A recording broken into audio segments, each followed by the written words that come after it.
Assalamualaikum warahmatullahi wabarakatuh.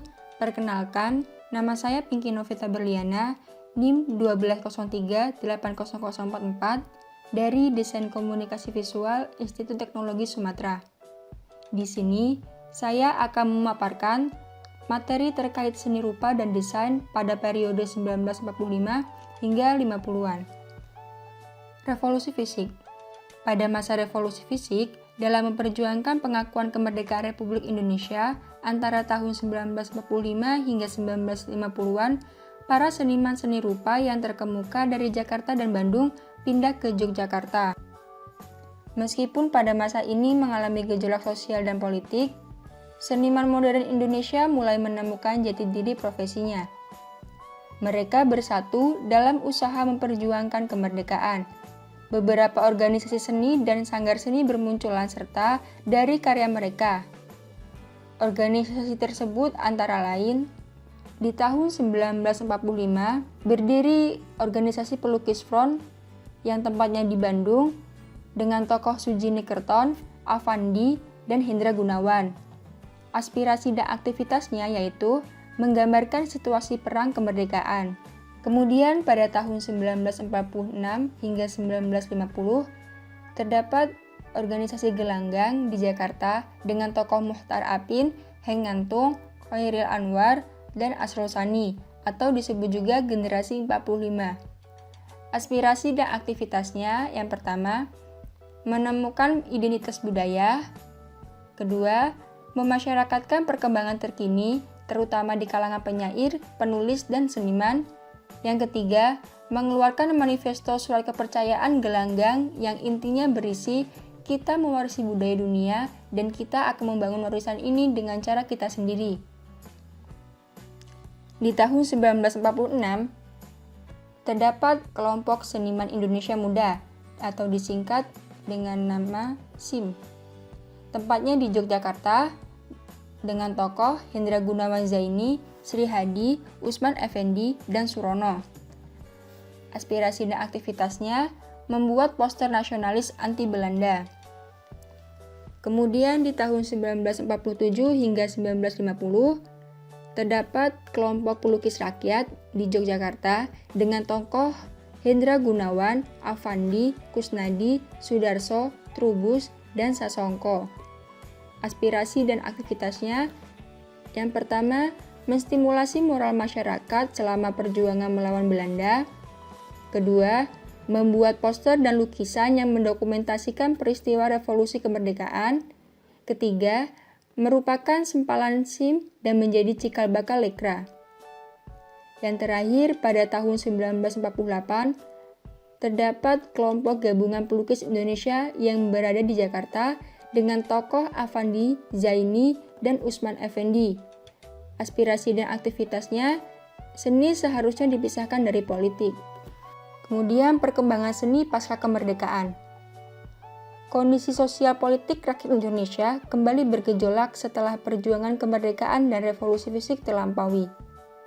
Partai banyak bermunculan berdasarkan kebijakan politik pada saat itu. Salah satu partai yang cukup kuat adalah Partai Komunis Indonesia atau PKI. Organisasi yang berafiliasi di bawah PKI cukup banyak. Adapun di bidang kebudayaan, didirikan Lembaga Kebudayaan Rakyat atau Lekra pada tanggal 17 Agustus 1950. Prinsip Lekra antara lain: 1. Seni berpusat pada politik. 2. Seni harus merefleksikan image yang realistis dari rakyat jelata dan harus dengan mudah dipahami masyarakat. Ketiga, seni untuk rakyat. Prinsip tersebut menjadikan seni sebagai alat kampanye politik dan menghambat konsep seni lain di Indonesia. Seniman yang menjadi anggota Lekra antara lain Joko Pekik, Promodia Ananta Thoir, Basuki Risbowo, Jubar Ajub, Bujung Saleh, Bakri Siregar, dan masih banyak lagi. Pada 1 Agustus 1947, berdirilah Balai Pendidikan Universiter Guru Gambar di bawah Fakultas Ilmu Pengetahuan Teknik Universitas Indonesia di Bandung sebagai cikal bakal lahirnya Fakultas Seni Rupa dan Desain atau FSRD ITB.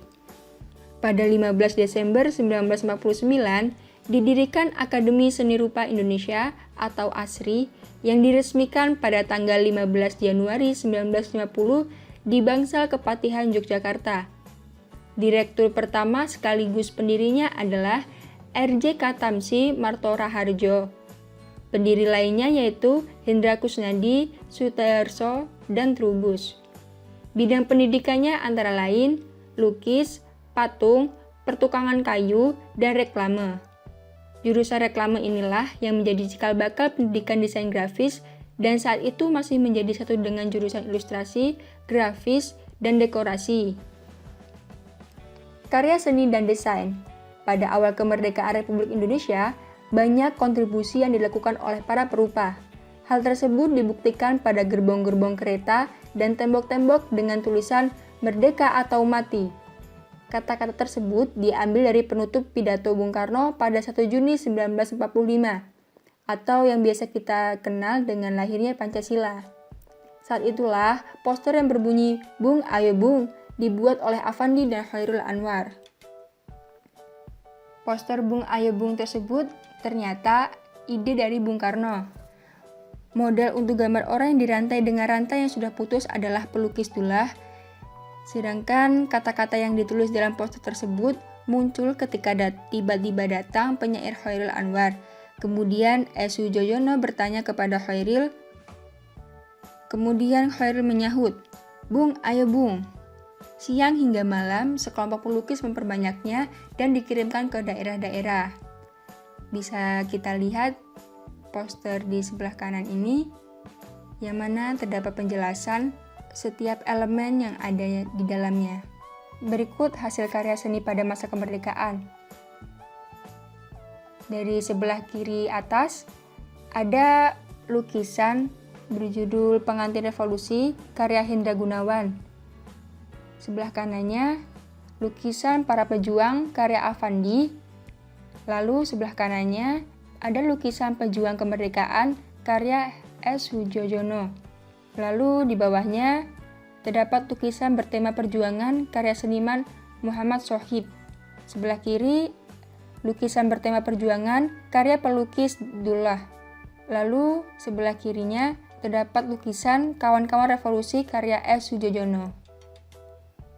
Sekian materi yang bisa saya sampaikan. Terima kasih atas waktunya. Semoga bermanfaat. Saya akhiri. Wassalamualaikum warahmatullahi wabarakatuh.